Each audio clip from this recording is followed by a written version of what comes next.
Travis, welcome to the Easy Conversations podcast. Thank you for joining me. I'm super grateful for you to take the time to have this conversation with me today. And I'm just really excited to chat with you. I think we've spoken a couple of times now, and I've thoroughly enjoyed our conversation. So I'm excited for this one. But before we get started, I want to give you an opportunity to quickly share something about yourself, what it is that you do, where you're located, just for the listeners to kind of get to know you. Sure, yeah, and thanks again for having me on your Easy Conversations. I think it's such a great name, by the way. And I appreciate you inviting me on to have a conversation, an easy conversation. So I'm Travis Goodman. I'm located down in Southern California in South Orange County, married, coming on about 12 years. Have 3 kids, a 5, a 3, and a 6-month-old. She's now 6 months, which is crazy. So we're just now getting out of the cave, I call it. 6 months is always kind of light at the end of the tunnel of the newborn phase. So it's good. So we're there, which is crazy. She's 6 months. Yeah. And so by night, I'm a dad. That takes a lot of time being a parent, full time. I mean, until they're asleep, you're doing stuff. And even when they're asleep, you're doing stuff. I feel like cleaning the house and putting things together and getting ready for the next day. But by day, my day job, I work as a licensed marriage and family therapist out in California. So that's my kind of my profession, if you will, out here. So I've been doing that now for, been fully licensed for, I want to say 6 years, fully licensed for 6 years, but practicing for almost 9, because that's postgraduate school. We have to get 3,000 hours, so it's about 2.5 years it took me to get my license postgrad.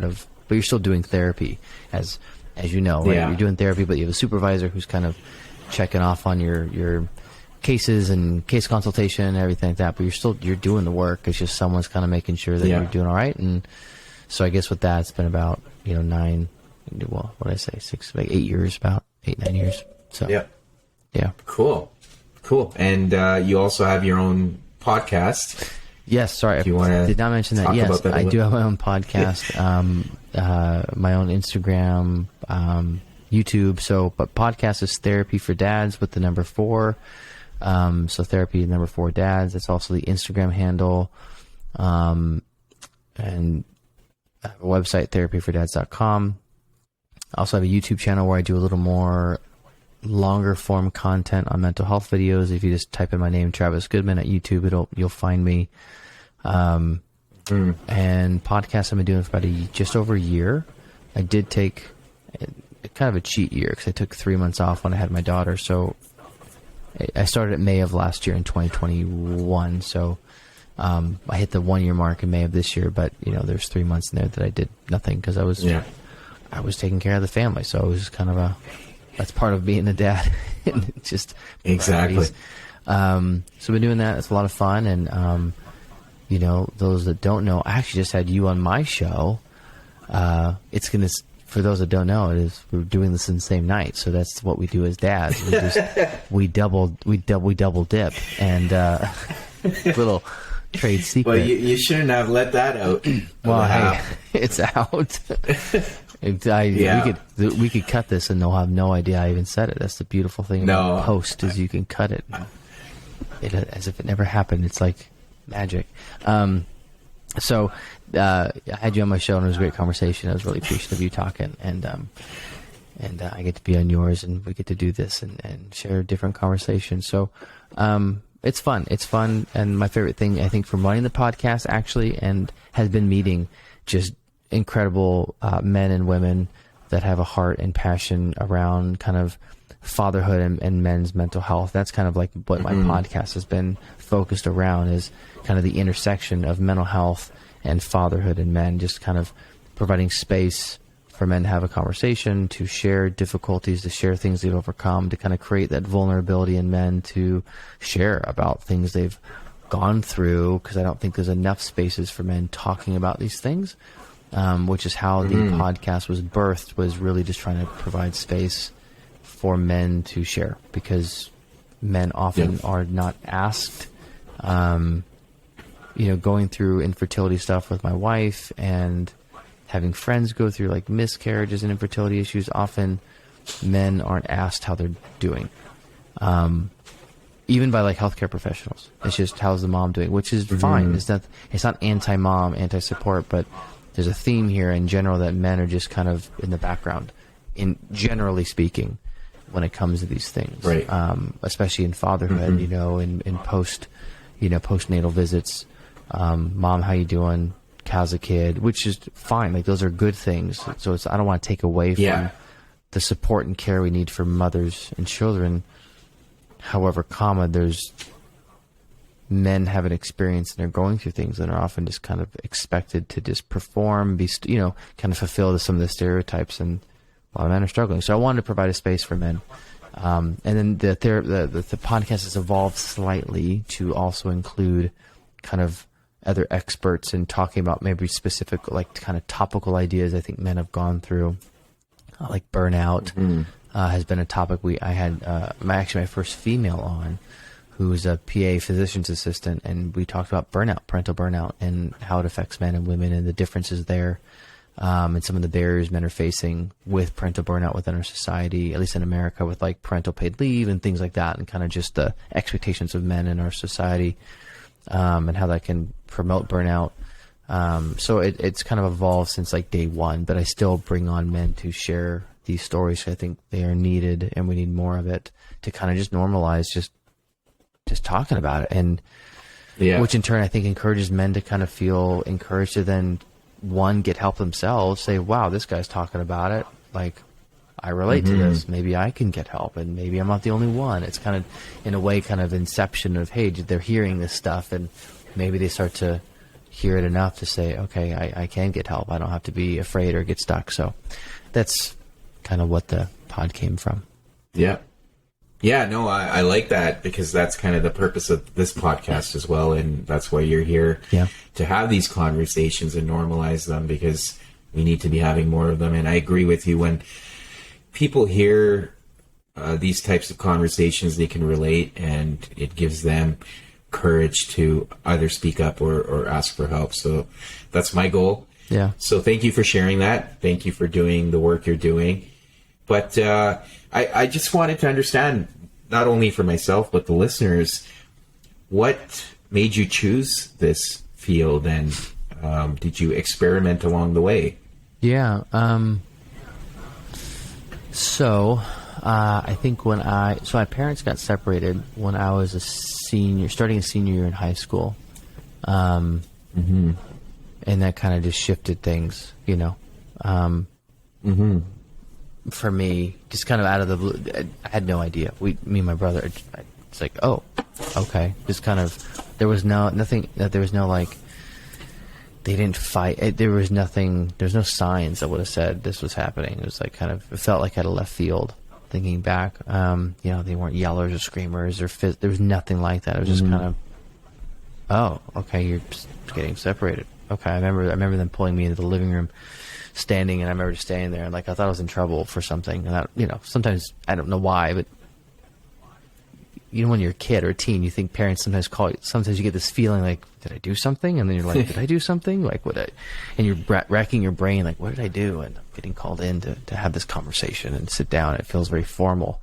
So I knew something was up, and then I was like, okay, you're separated. And then I didn't see my dad, once they left, it's like I didn't see him for almost a year. That was weird. My mom got depressed. So my brother started acting out. I was the oldest. So my brother was like, we dealt with it very differently. I became very much the dad, like the calm one. My brother got really angry and was like breaking crap all the time and doing stupid stuff at high school, and just stuff. I was like, what do you do? And so I became like his dad, and we'd fight over it. It was just a hot mess.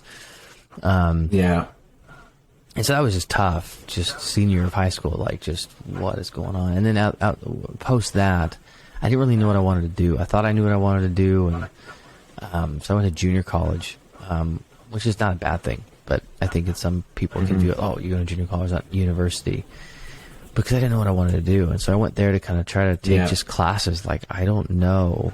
And initially, my dad, when I did talk to him again, you know, I would ask him, like, I don't know what to do. He's like, well, do math, you know, do math. It's like, okay. Because he's like, you could always get a degree with math and engineering, right? We always need more people in math and engineers, which there is some truth to that. I think he was trying his best to help provide for me in a way. And, but that was always like his thing. Or join the military, because he was ex-military. He was in the reserves. And so join the military. Which I didn't want to do. And I started doing math. I was decent at it. But it came naturally to me. Like, it wasn't super difficult to do math. I was always kind of in advanced math in high school, and just kind of, you know, did calculus and all this stuff. So my brain worked that way. And so I did that. And then, long story short, my parents kind of were rocky for a while, and I was just kind of living my life in my early 20s. And I remember I moved to San Diego because my dad was down there at the time, and my mom, my brother, where we were still up in where we grew up, but we all moved down. And I was planning on moving anyway because I had buddies that moved down there post high school. I was like, I just want to change the scenery. And they live in San Diego. I visited them a few times. Like, hey, this is cool. It's cool. San Diego's great. It's gorgeous. It's, you know, you're by the beach. They got a lot of good food. I want to go. But my mom and dad decided to kind of try their marriage out again. So I remember moving down there, and that was really awkward. Just the house was just like just tense all the time. And I just kind of stayed out of the house and worked and was with my buddies. And then one year I moved out because I can't take the tension anymore. I'm like, it was one Christmas. I'm like, this is just so weird. So I'm like, I have to move out because I just feel really low in this house, just not good. I wouldn't say depressed, but definitely just heavy, you know, feeling just the energy, just like, I can't think. I'm just awkward. So I moved out, and that was one of the best things. Like, financially, I had to start living again. I had to pay for things. So, you know, financially probably wasn't the best move, but I think holistically for me, it was the best move. Mentally, emotionally, socially, because I just got away from that tension, and I could I can breathe. Long story short, they did eventually divorce. So I was on a journey for math. Part of it was because my dad said so. I didn't know what I want to do. I was at a university eventually, and I decided, this is not for me. I'm doing it, but I have no passion, no desire, like zero. Like, I have zero passion to do any of the homework. I don't care. I'm doing it last minute. It's just, there was no drive for me to do it. So I stopped. And I remember my dad being really upset. Like, didn't understand why I stopped. And I'm like, well, I'm not going. I'm not paying for, I'm like, you're not even paying for school. So I'm paying. And I'm not going to pay for a degree that I'm not going to use. So I took about a year off, worked, and kind of just read and just different things, and decided I actually did. So I actually studied theology, Christian theology. I found that fascinating. So I started doing that and loved it. It was great. I ate it up. I found it fascinating, interesting. Read a ton of books, and actually really became an avid reader at that point. Because in high school I read, but I wasn't avid. It just wasn't my thing. But I really started just reading for the first time, just philosophy and all these different books, and, you know, ancient writers, and from different religious backgrounds, and just kind of, for whatever reason, that just kind of fascinated me. And I loved reading philosophy. It was like, wow, this stuff's, you know, Plato, all the, you know, the greats like Plato and Socrates and all those classics. Like, they were just, to me, like, it just, my brain, like, just, I loved it. So I did that, and then started a master's degree, and then my parents finally divorced, and I'm like, oh, and for whatever reason, I couldn't focus. It was weird. It just hit me again. I was like, why is this hitting me? It's been like years of them on and off, and I just kind of let it go. But when they finally said it's final, I was like, for whatever reason, it struck a chord, and I was like, man, I'm not okay. And so I stopped that degree, started seeing a therapist who I got a referral from a friend of mine, and just started doing that pretty much weekly. And really just, I paused school. I was working still, and then I was just doing that. You know, doing friend stuff in life, but that became like my focus, and really started deep diving into who I was and my identity and my shame and, you know, stuff I struggled with and how I coped and how I was dealing with like my parents' stuff and who I was and my role as the eldest son and as a kid and really what I wanted and kind of the toll it took on me emotionally with my family, my father and my mom and what they went through and just kind of just really did everything. Just kind of took a deep dive, man, just went for it. Definitely some of the hardest stuff I've done and definitely the most rewarding and through that process, through my own therapy, through my own healing and restorative work of doing the stuff, of being on that end of the couch and being the one opening up and sharing and doing the work outside of therapy and, you know, going home and journaling and writing and doing all this stuff to kind of continue my work and really reflect on why I do what I do and my motivations and my drives and all those things that we do as therapists now with our clients. I was that person. And through that, I really realized, man, I really want to help. I really want to help people on this level, and really help them navigate some of that stuff that I went through, and be a listening ear and guide along their way to help them find restoration and healing and peace and balance in their life.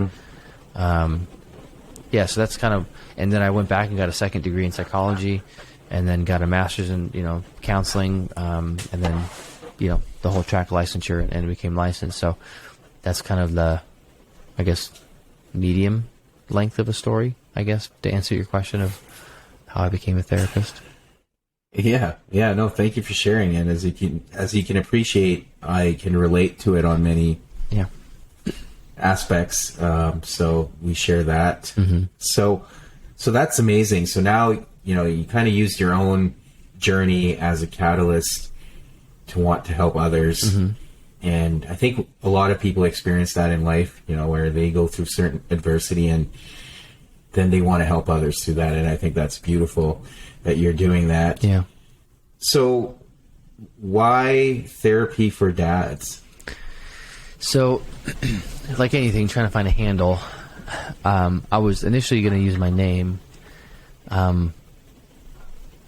which, you know, isn't bad, but, you know, trying to think of something that would get people's attention. And while my YouTube channel is my name, I was like, man, but I wanted to, I guess the reason why Therapy for Dads is I wanted really to help highlight dads, fathers, and kind of mental health, which is really men, right? But the next layer of being a man is now fatherhood. Is that I think going back to kind of that why I started my podcast was, one, I wanted dads to have space and men to have space to talk about the difficulties and just kind of normalizing therapy. And I used therapy in kind of really a generic, you know, people are going to have their own notion when they hear the word therapy. It can mean an array of things to depending on who you're asking. But I wanted that to kind of catch their ear and their thought process of, okay, therapy. And then they're going to have their preconceived notions, whatever it is that they're projecting on the therapy, whether it's like talk therapy or like physical therapy. I mean, there's so many different types of therapies out there. And then dads. And so I wanted that to really highlight and kind of normalize mental health and fatherhood and be a face to that as well, of one being a dad, being a man, to say, hey, this is just mental health, mental wellness is, well, mental health is just as important as everything else that men have, like just our physical health, our social health, our intellectual health, our relational health, our spiritual health. Like these are all important factors, and one is not greater or lesser than the other, but as equal. And I think just creating space and having another face and being a licensed therapist to kind of bring good information around some of the mental illness stuff, like, okay, here's some things that I know a lot about, as well as the mental, just in generally talking about mental health and mental wellness, but having that kind of background. So that's really why Therapy for Dads is to really highlight men and fathers and to really be one of the, I think, other men that are doing this, of really trying to help normalize it for dads. Again, because I think dads tend to, you know, I think men in general, when it comes to therapy and mental health, there's barriers. Then you add becoming a father, there's just a whole other layer of barriers on top, because now you just have less time for yourself. So now I'm a dad, I got responsibilities. I don't have time, you know, and I don't have time to take care of myself, which is also why I started, because I dealt with a lot of dads coming in my office, and they had all the barriers of men, the classic stigmas of like, well, I don't want to be seen weak and a burden. But then being a dad, it's like, I got to provide, I got to do this, and became this other layer of like more barriers and more difficulties got in the way of them taking care of themselves. And so I think that's why I really highlighted that. And of course I help anyone, but I really wanted to make a point to really highlight dads in what I do, at least on the Instagram and the podcast, is really trying to bring it back to speaking to the dad experience around mental health and fatherhood. Yeah, no, that's very cool. Very cool. And you've touched on it a few times. The aspect of shame. Now, that can apply to men and women equally. Yeah. But what about shame when it comes to men? And you and I chatted about it offline too, but as a therapist, because I haven't really asked even the therapists I've had as guests on the podcast, like being on the other side, what do you typically see from the men that come to see you when it pertains to shame, and perhaps even when they take on the role of fathers? Yeah, so a lot of the narratives and messages I hear, a lot of, like, when I get to the core of some of their shame messages, right? First we probably should define shame for your listeners, right? Guilt and shame, easy way to do this, right? Unless you've defined it already. Have you defined it already to your listeners? No. Okay. Shame's, yeah. So guilt and shame. Go for it. Easy way, just to make it simple, right? Guilt is, I failed at something. Shame is, I'm a failure. Right. That's the difference. One is about something, a behavior, something I didn't accomplish or I wasn't able to do, versus a negative prescription of self, how you see yourself. So it's not that I made a mistake. It's I am a mistake. It's not that, I didn't do enough to study, versus I am not enough. And that changes everything, right? Because one, you could fix, like, easily. Okay, well, if I didn't study enough, what do I need to do to study enough for the next test? But if I'm just not, if I'm at my core not enough, well, I can't fix that. Like, that becomes truth, quotes. I'm putting that in quotes, those who are listening, quotes. That becomes this truth, this fact. I mean, the reality is it's not, but it becomes this truth, and so everything becomes this lens. We see the world through this lens of shame.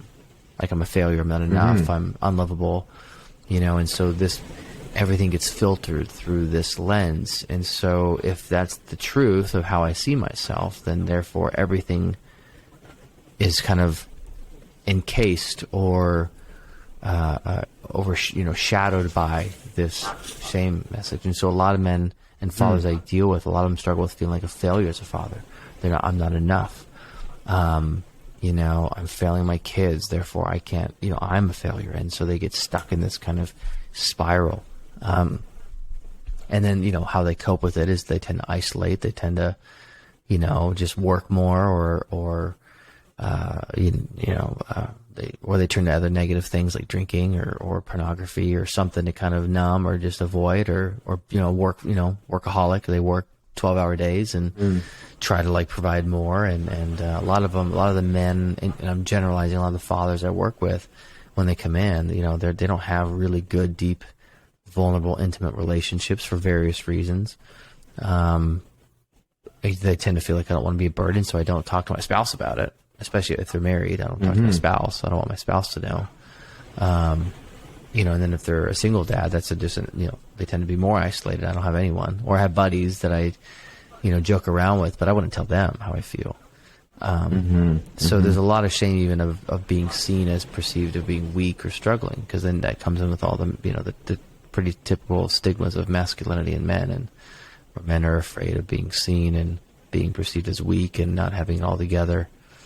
And so they keep it hidden. And then, well, as you know, and I know, that just tends to make things worse. It tends to perpetuate the shame message and more the hurt, the pain, and the unhealthy coping. It just it just kind of builds this pressure, and then eventually what tends to happen until they get help, that pressure, it gets to a point. We all have a breaking point, and then once we hit that, something happens. And it tends to not come out in very healthy, productive ways typically. And that's usually what I've seen. So that's what I'm seeing, and that's why I want to help men. And like, hey, let's help you out. Let's normalize this help and realize it's actually very manly, very strong to seek out support and connection and vulnerability.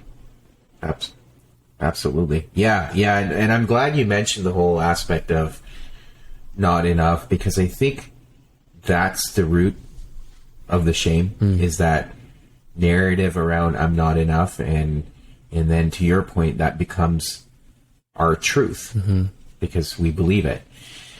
And the antidote to shame, vulnerability, is not easy either, because there's that aspect of weakness, and again, accepting failure is not something that's been role modeled for us as men. Right. And it's not something we grew up with, right? You didn't see, like, we all, as boys growing up, we all had role models, whether it was athletes or celebrities or movie actors, and you didn't see them fail, right? Like, I mean, you only celebrated their successes. So that factors in too, because that's how we were programmed. Yeah, you're right. Absolutely. So one of the other things I did want to cover with you, and for personal reasons as well, but sure, EMDR. Yep. I'm not going to seek therapy on this call, but so eye movement desensitization reprocessing. Did I get that right? It is. So, and I'll just give some context here, but I think a huge fundamental shift for me in my healing was starting EMDR treatment, and how it enabled me to not only dig deep into some of the trauma I had carried into my adult life from childhood, but it also gave me an opportunity to gain a different perspective on that trauma. I was able to see it from the lens of the people that were involved, and have forgiveness and compassion for myself, but also have compassion for the people that were involved in. And it also allowed me to have some difficult conversations around forgiveness and all that jazz. So for me, EMDR has been powerful, as I mentioned, but I also want to give listeners an idea of what that treatment is, and then also get your perspective on why it can be so powerful. And before you get into that, again, just for context, you are currently learning to specialize in this form of treatment.